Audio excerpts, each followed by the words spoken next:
پھر یہ کہ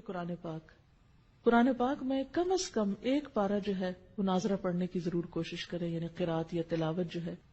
اور اس کے لیے بہترین وقت جو ہے وہ فجر کا ہے۔ اگر آپ صبح کے وقت اٹھتے ہیں تو سحری کے وقت میں 2 اہم کام کر سکتے ہیں۔ ایک تو استغفار کی کثرت، یعنی اس وقت کی تسبیح آپ استغفار کر لیں۔ آپ اگر اس وقت مزید نفل پڑھنے کا وقت نہیں ہے، سحری لگا رہے ہیں، کام کر رہے ہیں، گھر والوں کو جگا رہے ہیں اور کچھ نہ کچھ کام آپ کے ذمہ ہے،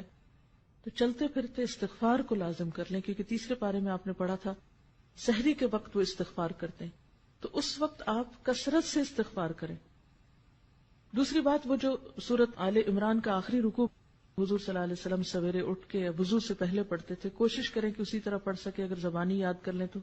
بہت اچھا ہے، اگر نہیں بھی تو کہیں پر لکھ کر لگا دیں اور اس کو پڑھیں، کیونکہ یہ سنت پر عمل ہو جائے گا۔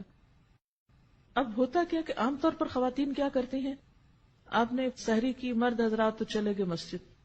آپ پیچھے سے کچن صاف کرنا شروع کر دیتے ہیں۔ کچن ہو جائے گا صاف،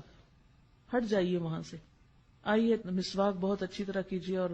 اچھی طرح وضو کیجیے اور طویل فجر کی نماز پڑھیے، کیونکہ نبی صلی اللہ علیہ وسلم فجر کی نماز ساری نمازوں میں لمبی پڑھتے تھے۔ افسوس یہ کہ ہمیں قرآن کا اتنا حصہ یاد نہیں، لیکن جو بھی لمبی صورت یاد ہے اس کو اس میں پڑھنے کی کوشش کریں۔ دوسری چیز جو اس سے پہلے کرنے کی ہے وہ تلاوت قرآن ہے۔ ان قرآن الفجر کان مشہودا، اس کو مس نہ ہونے دیں، جتنی توفیق ہے۔ جو لوگ زیادہ تیز پڑھ سکتے وہ کم از کم پارہ پڑھ سکتے ہیں، زیادہ بھی پڑھ سکتے،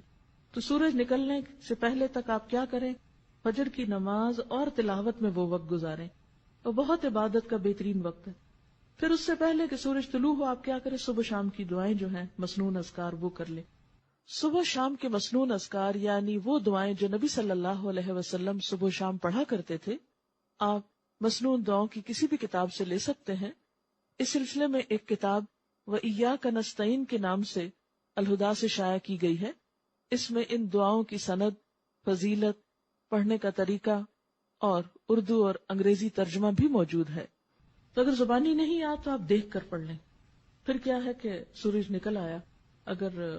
اس وقت آپ تھوڑا سا اور انتظار کر لیں یہ ذکر اذکار کر کے، تو 2 نفل جو ہیں وہ پڑھ کے پھر آپ اٹھے۔ لیکن اگر بیچ میں آپ کو بچوں کو اسکول بھیجنا ہے یا کوئی اور کام کرنا ہے تو آپ وہ کام کر سکتے ہیں، کر کے آ کے 2 نفل ضرور پڑھ لیں، کیونکہ وہ جو 2 نفل ہیں وہ دن بھر کے لیے کافی ہیں، آپ کو اللہ تعالیٰ بہت سے آپ کے کام اپنے ذمے لے لے گا۔ اس کے بعد پھر تھوڑی سی ہلکی سی دعا کر کے پھر آپ کچن میں چلے جائیں۔ اب آپ دیکھیں گے، اب آپ جو کچن میں جائیں گے برکت بھی ہوگی، راحت ہوگی، دل کی عجیب خوشی ہوگی۔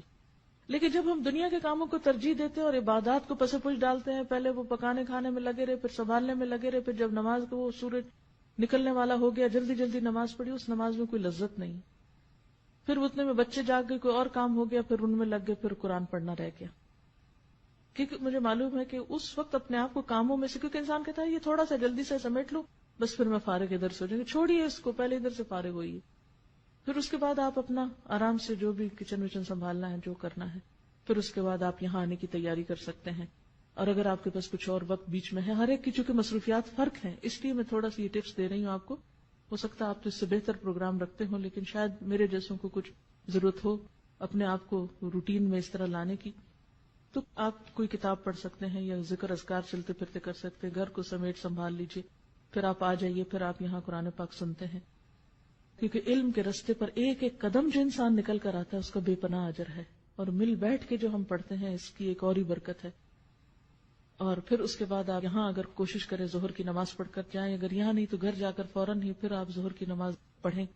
اور پھر اس کے بعد یہ ہے کہ اگر آرام کرنا ہے کچھ دیر آرام کر لیں تاکہ پھر شام کی عبادت جو ہے رات کی اچھی ہو۔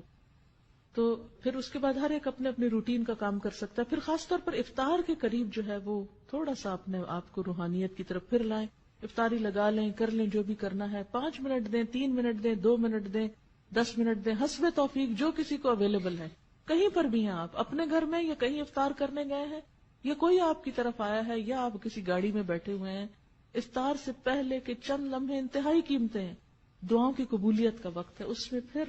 دعا کی طرف رجوع کریں۔ اور جو دعاؤں کی کتاب جیسے قرآنی اور مسنون اذکار کی کتاب اگر آپ کے پاس ہو تو